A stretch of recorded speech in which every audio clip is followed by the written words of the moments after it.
Y vamos a otro tema porque el Observatorio de la Nueva Constitución publicó una completa propuesta sobre cómo integrar el diálogo deliberativo entre los constituyentes y la ciudadanía.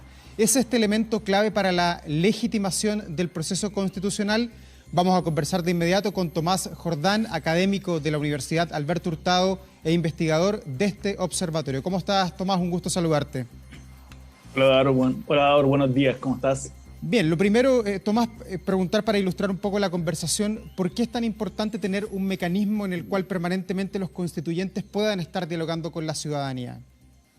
Sí, muy interesante. Lo que pasa es que estamos en presencia desde hace años de una crisis de la representación, del mandato de representación de nuestros representantes, de las instituciones representativas, ya sea el Congreso, el presidente de la República.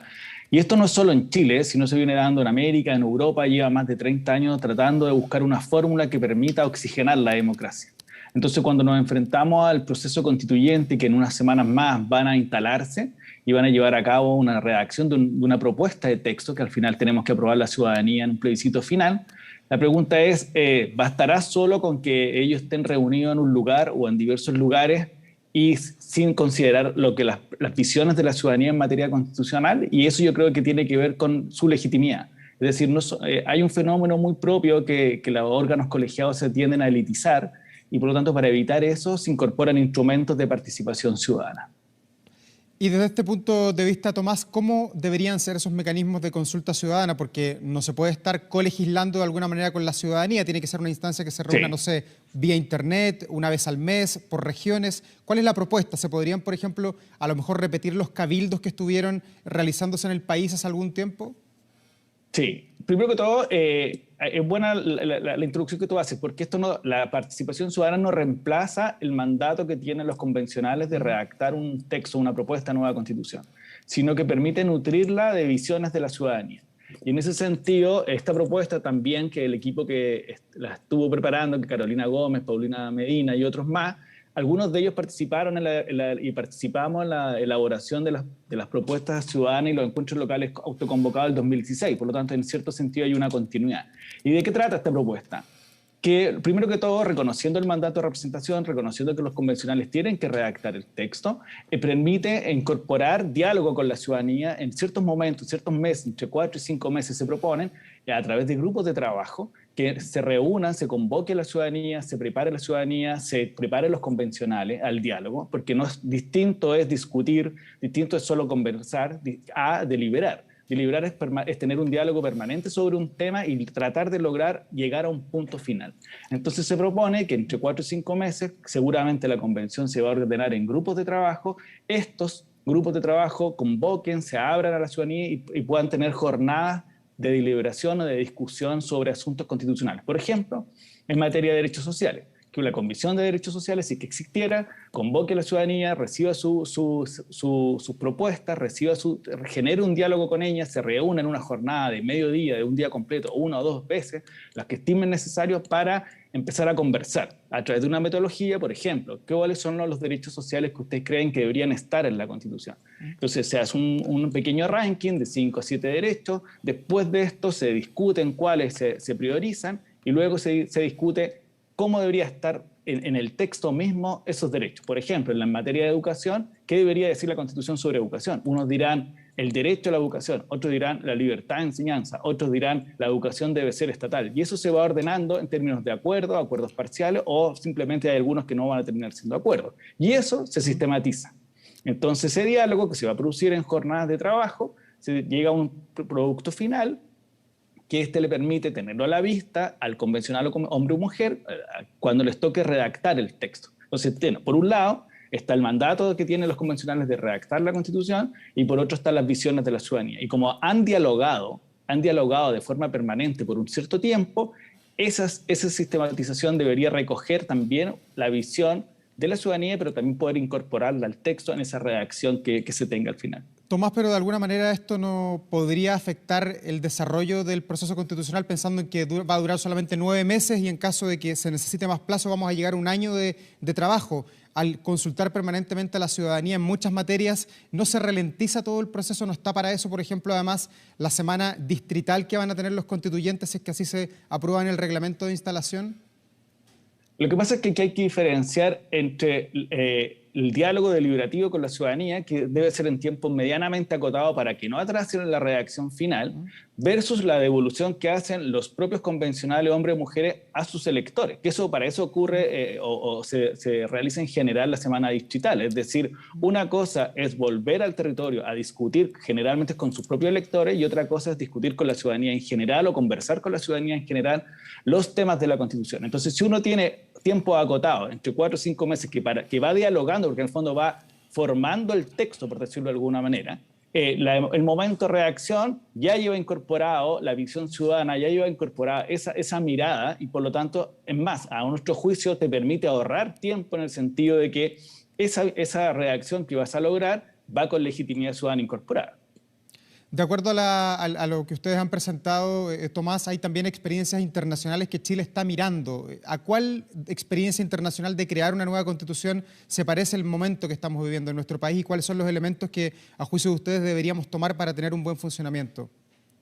A ver, hay varias mixturas, y yo creo que se parece mucho en general al proceso colombiano sobre hubo un plebiscito que se incorporó, distintas miradas que antes no estaban en la representación se incorporaron, pero también hay procesos participativos que son interesantes. El proceso de Islandia, en el cual fue muy ciudadano, por lo tanto hubo un consejo de 950 personas que discutieron un texto que después se tradujo, muy parecido a tener a una convención nuestra como muy mixta, por decirlo de alguna manera. Pero también, en términos comparados, el proceso 2016 fue el más masivo que ha existido en el mundo en términos constitucionales. Y ahí también hay mucho que mirar, porque los resultados de ese proceso también van muy en línea de los resultados que han venido ocurriendo o las propuestas constitucionales de los convencionales. Entonces, ¿en qué sentido? Hay elementos que son, por ejemplo, de Colombia, muy propio del plebiscito, muy propio de la apertura del sistema político. Hay mucha ciudadanía incorporada muy propio de Islandia, pero también hay contenidos constitucionales que ya se vienen discutiendo en Chile desde hace unos 4 o 5 años. Yo diría que hay una mixtura entre esos tres procesos que son bien interesantes de mirar. Tomás, y para un buen funcionamiento de la convención que va a ser convocada ya por el presidente, nos imaginamos que el día martes, ¿cuál es el periodo de tiempo que se debe gastar de alguna manera el funcionamiento de la convención en crear su reglamento? Ya que ha habido muchas posturas, hemos escuchado la voz de varios constituyentes a lo largo del país y al parecer llegar a acuerdos no va a ser tan fácil como uno pensaba. ¿Cuánto tiempo hay que tomar al inicio para crear este reglamento? Yo creo que no más de 1 mes y medio, 2 meses. Si no, eso sí que correría en contra de la etapa de discusión y de redacción del texto constitucional. Porque hay muchas propuestas dando vuelta. Claro. Yo creo que hay más de 10. Y en el fondo lo que yo recomendaría es que la convención, si no es que ya está trabajando, tratar de armar un grupo de reglamento que haga una propuesta, que trate de incorporar las distintas visiones y se la proponga al plenario y traten de sacar el tema del reglamento lo antes posible. Y en eso que incorpore aquellos elementos, inclusividad territorial, participación ciudadana, equidad de género, pueblos, incorpore todos aquellos elementos que son necesarios para que ellos mismos se sientan tranquilos trabajando.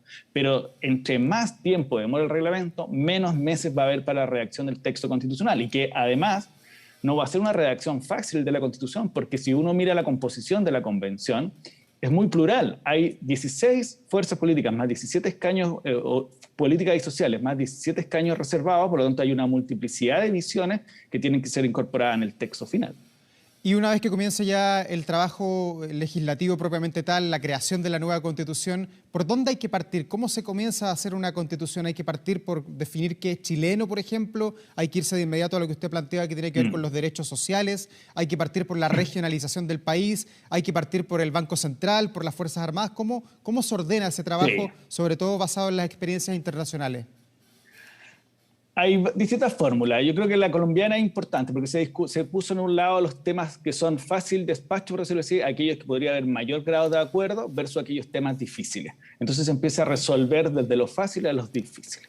Un tema fácil eventualmente podría ser lo que sea nacionalidad y ciudadanía, que es una cuestión que nadie discute y que es muy antigua en Chile. Por lo tanto, más allá de variantes más, variantes menos, quienes son chilenos y chilenas, cómo se adquiere la nacionalidad, podría ser un tema relativamente fácil. Algunas autonomías constitucionales, más algunos ajustes son sencillas. La Contraloría, a lo mejor no ser un solo Contralor, a lo mejor un órgano colegiado, pero todos están claros en que debe existir un órgano que controle la legalidad de la administración. A lo mejor también, y por eso los fijo las líneas como vamos despachando temas más sencillos. Y los temas más difíciles van a requerir más tiempo de diálogo, más tiempo de negociación política, porque hay que tener claro que las convenciones son básicamente una instancia de negociación permanente. Y ahí están los derechos sociales, cuáles van a ser y cuál van a ser su exigibilidad, porque ahí no solo, yo creo que hay acuerdos sobre que haya derechos sociales en la Constitución. La discusión va a ser si van a ser exigibles ante los tribunales, de qué manera, o el régimen político, el sistema de gobierno, si vamos a seguir siendo presidencialistas o vamos a pasar a ser un semipresidencialismo parlamentarismo. Eso requiere mucha conversación. ¿Por qué? Porque según cómo tú estructures el régimen, va a haber más relevancia en los partidos políticos, o se tiene que conciliar la relevancia de los partidos políticos con la ciudadanía. Entonces hay una serie de ajustes en la arquitectura constitucional que requieren tiempo de ir macerándolo, por decirlo de alguna manera, para llegar a un acuerdo que identifique a la mayor cantidad de convencionales. Y esto, Tomás, para entender un poco más el trabajo, va a ser como lo que vemos hoy día en el Parlamento. O sea, se discute un tema, por ejemplo, el Banco Central, y se vota en la misma semana qué pasa o cómo se define esa materia. Y la próxima semana se pasa a otra materia. ¿Así es la operación? No está definido, es una decisión que tienen que tomar los convencionales. Lo que sí hay que tener claro que es un órgano unicameral. Y por lo tanto necesita generar mayores instancias como de diálogo, de ida y vuelta sobre un tema. En la Cámara y el Senado, en nuestro Congreso actual, muchas cosas se dejan para la Cámara siguiente porque en el fondo se despacha lo esencial y el resto dice ya, que se vea, o los difíciles se va a ver en la Cámara siguiente y así viceversa. Acuérdate que hay 3 trámites. En cambio, que este es un órgano unicameral y por lo tanto se tienen que generar espacios de grupos de trabajo en que a lo mejor trabajen con preinformes, con un informe 1, 2, 3, antes de ir al plenario. Cosa que se pueda ir forjando el acuerdo, porque como no tienes espacio de ir a la segunda cámara, tercer trámite, tienes que ir creando, por decirlo así, esos trámites durante el propio línea de tiempo, son 9 más 3 meses, es decir, 12 en total. Si le descontamos 2 de reglamento, vamos a tener 10. De esa manera, lo importante es que tú generes espacios donde ellos puedan discutir, y si tienen que volver a discutir, puede ser por un preinforme aprobado simple por mayoría antes que llegue al plenario para los 2/3. Lo vuelve a la sala, vuelve a la comisión, se discute de nuevo, vuelven a forjar un acuerdo un poquito mayor, va a un informe, como no alcanza los 2/3, vuelve de nuevo, hasta que de repente aparecen los 2/3 en un texto de cualquiera de los temas que hemos hablado. Me parece que esa es una fórmula que se debería explorar. Tomás, por último, y para entender también el proceso que va a ser por lo menos durante un año, cuando sea finalmente el plebiscito de salida, donde los chilenos vamos a decidir si nos gustó o no cómo fue el trabajo legislativo finalmente, ¿se nos va a pasar ahí una sola papeleta que diga usted aprueba o rechaza la Constitución? ¿O eventualmente también podría definirse que nos pasen 2 o 3 papeletas a los chilenos y que uno vaya de alguna manera aprobando o rechazando por bloques de aspectos constitucionales? En la reforma actual dice que tienes que aprobar o rechazar la propuesta de constitución que va a presentar. O sea, va a ser la sí convención. o no, binario, sí o no. Usted aprueba o rechaza ya. Sí o no. Sí, a menos que se llegue a un acuerdo con el Congreso actual y se pueda modificar la papeleta, pero en el fondo ese binario es hoy día. Y esa eventual modificación para votar en bloque, para tener varias papeletas respecto a qué es ser chileno, respecto a derechos sociales, ¿podría modificarse vía Congreso en marzo con el nuevo Congreso que va a asumir o no? Sí. El Congreso actual, la institución, ¿okay? No los integrantes, en el que el llamado a reformar, por ejemplo, si eventualmente se necesitase un mayor plazo, o si la papeleta final quisiera mejor, por la forma en que trabajó la convención, tiene 2 alternativas. A lo mejor tendría que ser una reforma constitucional del Congreso Nacional, eventualmente el nuevo, porque por los tiempos que dan, en el fondo porque esta convención va a terminar de trabajar en junio, y el Congreso va a asumir en marzo, y seguramente ahí ya va a estar claro si es necesaria alguna reforma o no a la Constitución actual para ajustar estas cuestiones que estamos hablando. Tomás Jordán, muchas gracias por acompañarnos esta mañana, gracias también por ayudarnos a entender un poco el proceso que va a comenzar a vivir el país probablemente en unas próximas 2 semanas más o menos. No, muchas gracias a ustedes, muy entusiasmado además con lo que viene. Gracias, Tomás, buen día. Buen día.